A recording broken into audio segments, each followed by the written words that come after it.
Welcome back and thanks for staying with us. You are watching SA Today with me, Unathi Patyashe. Let's continue to this now. As the country gears up for the May 29 elections, we look at youth perspective on the country's politics, their involvement in finding solutions to the issues affecting young people. And for this discussion, we're now joined here in studio by ANC Youth League Secretary General Mntuwoxolo Ngudle, DA Councilor in the city of Tshwane, Kwena Moloto. Gentlemen, thank you so much for your time. And of course, I want to just get a feel. I mean, how's it going campaigning during this election? It's less than 3 weeks to go before we head to what people are terming a watershed election. Kwena, let's start with you.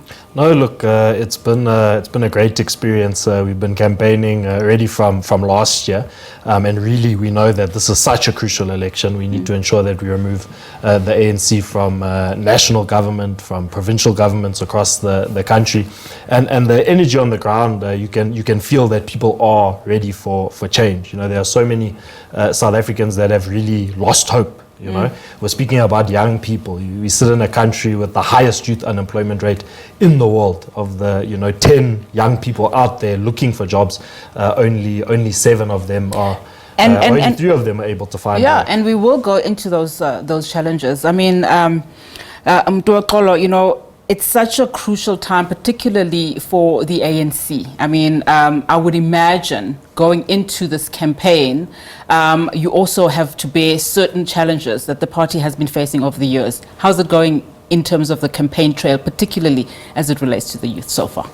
Look, our perspective, given what we are getting from the ground, is that young people are, responding very positively to the ANC campaign, particularly to its manifesto. You've seen the Youth League since its relaunch last year, July. I mean, we've held several rallies only of the youth. You know, we filled multiple stadiums, and these are young people coming on their own, joining, saying we're back into the movement, but let's clean up what is wrong, let's correct the wrongs and all of that. But you've seen that here in Gauteng, in KwaZulu-Natal, in the Eastern Cape, in Mpumalanga, in Limpopo, young people are responding, massively. So the ground forces are warm. We think we're taking these elections with the youth vote, actually. I want to now talk about what many are terming as voter apathy, especially directed at the youth. And I want to question, is it really apathy or is it something else at play? I mean, they do say that to activate or the vitality of a democracy is how active its citizens are. But we've been seeing, over time that the youth have not been going to the polls. I mean, it's started a while back, but we saw it, permanently in, or more, aggressively in, in the 2019 election, 2021 local elections. Now we're going into 2024. We understand there's a missing 14 million. Talk to us about what is going on. Why are we seeing the youth being somewhat despondent in terms of what's going on? Maybe let's start with the ANC. Okay, let me tell you the first thing. Once an organization like the youth wing of the ANC, the governing party, has some challenges, you would know that the Youth League had some problems for the past 8 years, and that would have created some political lull in terms of youth activism in the country. Most DA and others are following after the ANC's perspective on any other thing, the Youth League particularly. So that has affected really youth activism in the country in general. You see, because others are formed to oppose us. Now, there is no such thing, in my view, as youth apathy in terms of participation in politics, particularly in voting. What has not been there is a proper messaging, that permeates these young people in a way in which attracts them into the electoral, market or electoral space, wherein they know that it is their vote that makes these particular choices. And we've made it fashionable now, that we create these particular platforms within which we engage with young people to understand the importance of their vote. And you would see the increase. You've seen that in the new voter registration, there's been young people that we are engaging on the ground and to say to them, you are needed. The 4.2 million votes that are expected from youth, we've increased. I think we've reached, of the new voters, 75% of them is young people. You know, Kwena, one of the things that has come out is that, yes, there is a debate around, is it apathy or is it not, or is there something else at play? And the trust deficit with the current leadership has been at the forefront of some of these, you know, responses by the youth themselves. I mean, do you agree with that? And also just taking into consideration what Mntuwoxolo has been saying now about there is now this renewed kind of sense of participation. Look, I think that it is a sense of apathy, but I also think that young people are tired of hearing the same promises over and over and over again and consistently being failed. We hear the ANC year on year in elections saying we are going to create jobs, and the reality is that jobs aren't being created anywhere outside of the Western Cape. The last 5 years we've seen that 4 out of 5 jobs created in South Africa are created inside the Western Cape. And so I think that it really is young people, they're exposed to crime, they're exposed to drugs, and they feel, many of them feel hopeless, that it's not only that they can't find employment, it's that they also can't see any reasonable chance of them getting employed inside the near future. And it largely is due to a failed ANC government, but I don't think it comes down to messaging. As my colleague has said, I think the difficulty is that the ANC has promised far too much for too many years and consistently has failed, and a lot of young people don't feel like their vote will make a difference. One of the things your leader has been promising today, in fact, is saying that to beat unemployment, particularly in as far as the youth is concerned, is introducing something called the Youth Opportunity Employment Certificate, and he wants to actually do away with the minimum wage. Talk to us a little bit about that and how that does not seem like another promise that the youth, you know, is being fed. No. It's a very, you must remember that one of the most difficult things for young people right now, as we said, majority are unemployed, but majority also don't have the experience. When you go and apply for a job, they speak about 2 years experience, they speak about 4 years experience, and so many young people can't get a job and then can't apply for a job with experience. And so what we're saying is that with that certificate, you allow for a 2-year period for a young person, if they want to say that I'm willing to take whatever wages are being offered, because it allows you to build that experience. Now, we can have long debates about the minimum wage, but the reality is that for young people, it means that currently they're earning R0. Rather give someone experience, rather give someone the opportunity to bring whatever they can to their families, to themselves. That's how you get young people out of. But it must be made very clear, we're not saying scrap the minimum wage altogether. We're saying give young people 2 years which they can get experience so that they're able to then enter the job market. Because the key thing is entering.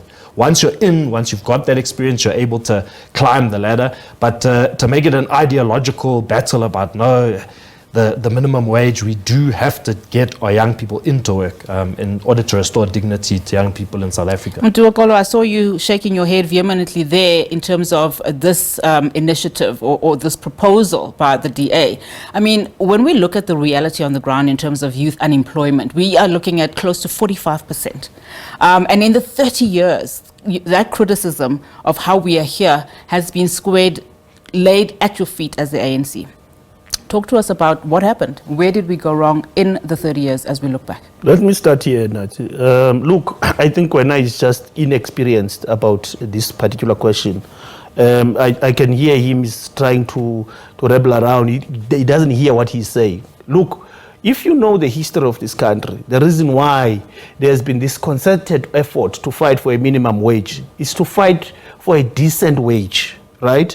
Because the first fight in South Africa, because of its history of firstly slavery, secondly poverty wages under apartheid and colonialism. You see, in the mines and everywhere else where there was really, humiliating, compensation of physical and intellectual labor power of workers in this particular country, particularly South Africa. And that is why, as part of restoring the dignity of workers, there has been a call over the years for decent jobs and decent pay and equal pay for equal work. I think that's one of the things that was lauded yesterday when, of course, we saw the country celebrating Workers' Day as one of the things that was introduced. Definitely. That aside, let's talk about the current problem, where the youth is sitting, going into this election, looking at the 30 years of democracy. Where did we go wrong? Let's go to priority number 1 of the ANC manifesto.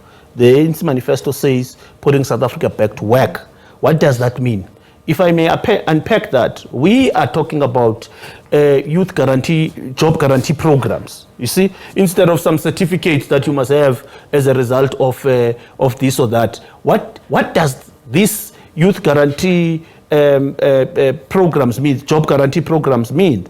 They mean if you are a young person, either semi-skilled or skilled, you will be taken. For example, that's why we're advancing for massive skills development, meaning we are taking young people in this country to have the required skills for the economy, right? In the TVET sector, building artisans in order to ensure that you can be able to create these job guarantee programs that they maintain either state buildings or community buildings and so on, by plumbers, electricians, civil engineers, and all of that. Now, you can only do that when you have built this set of skills. And that's the ANC government, that's the achievement of the ANC over these past 30 years.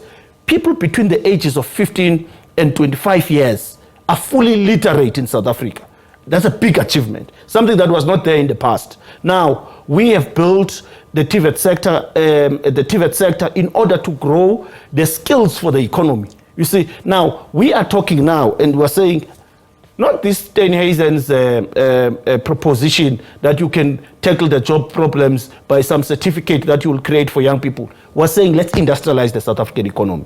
Let's value add the mineral resources we have in order to ensure that we create the much needed jobs. Why has that not happened in the scale and the fast-pacedness that we want to see, in the country? But Kwena, you were shaking your head at some of the things that Mntuwoxolo was saying. I want now to delve into other issues that are affecting the youth. I mean, let's look at the education sector. You mentioned TVET colleges. We're speaking about 50 TVET colleges in the country where we have over 1 million students that actually could be going into those institutions, including the 26 universities that we have in our country.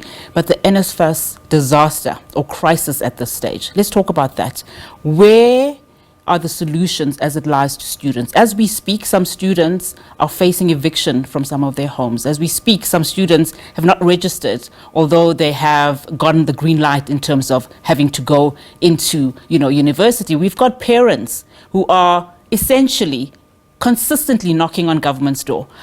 These are students that also look to entities like yourselves as youth structures. Are you doing enough, Kwena? Yeah, if I could respond to one thing, we don't have a skills shortage inside this country. We have an opportunity shortage inside this country. There are no jobs. This program that my colleague's speaking about, it's not going to work because reality is load shedding is killing jobs. Corruption is one of the biggest job killers inside this country.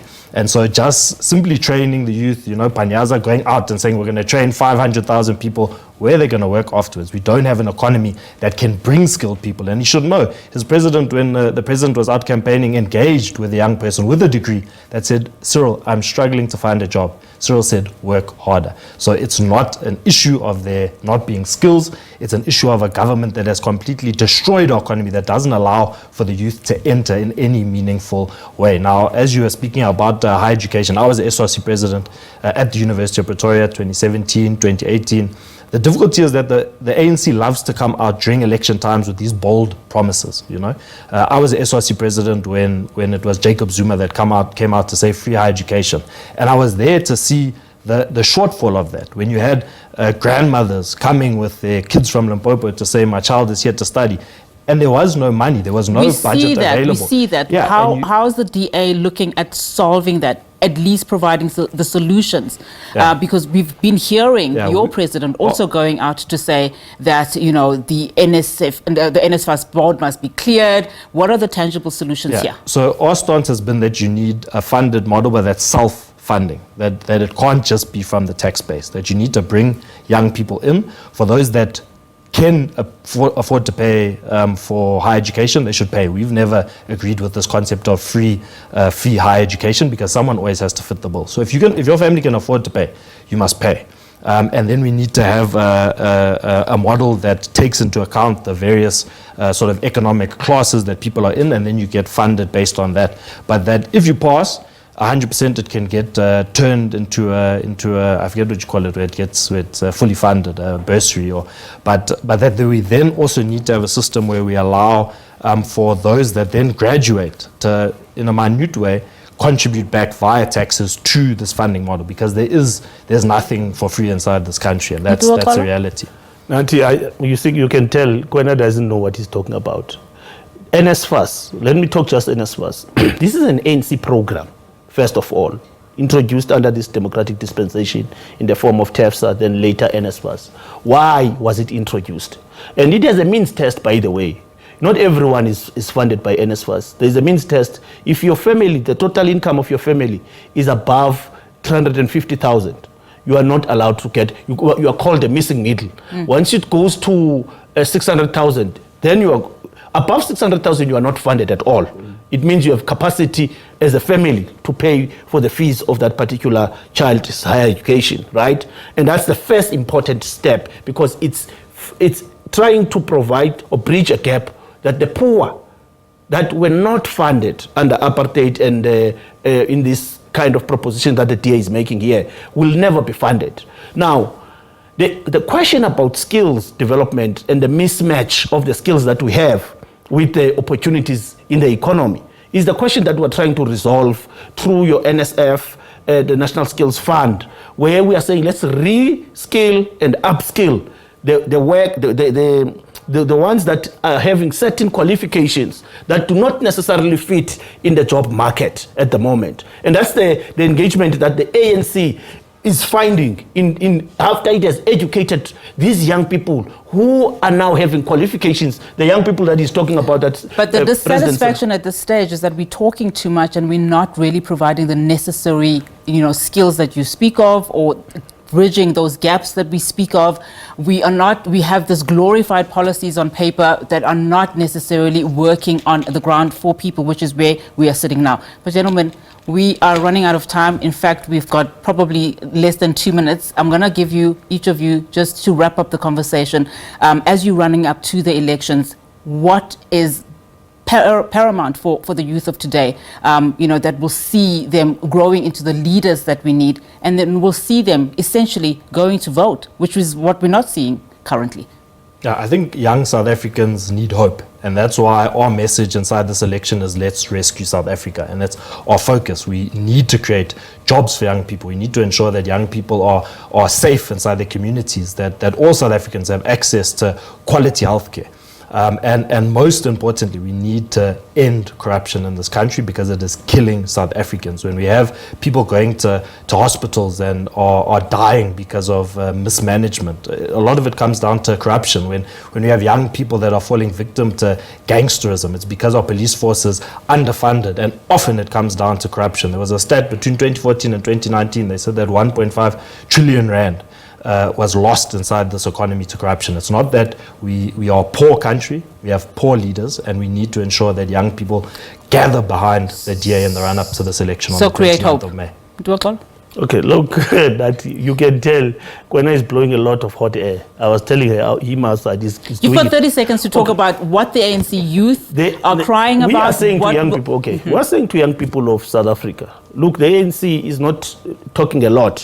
We have provided for young people to enter into higher education. The ANC has set aside 48 billion to fund children of the poor to be able to get the higher education skills. That's number one. Number two, we're now saying, as the ANC president pronounced that the ANC is going to create 2.5 million jobs. 500,000 of them have been are being created here in Gauteng by Premier Panyaza. Now, we are talking about industrializing the South African economy in order to create jobs. We're not talking about corruption as a big problem. Yes, it's a problem. We're dealing with that particular problem. You've seen we've taken bold steps against corruption and so on. Young people must vote the ANC. We are trying to empower black Africans and blacks in general here in this country to ensure that the economic participation and affluent is not only a reserve of the white community, as the DA is doing in the Western Cape. You can see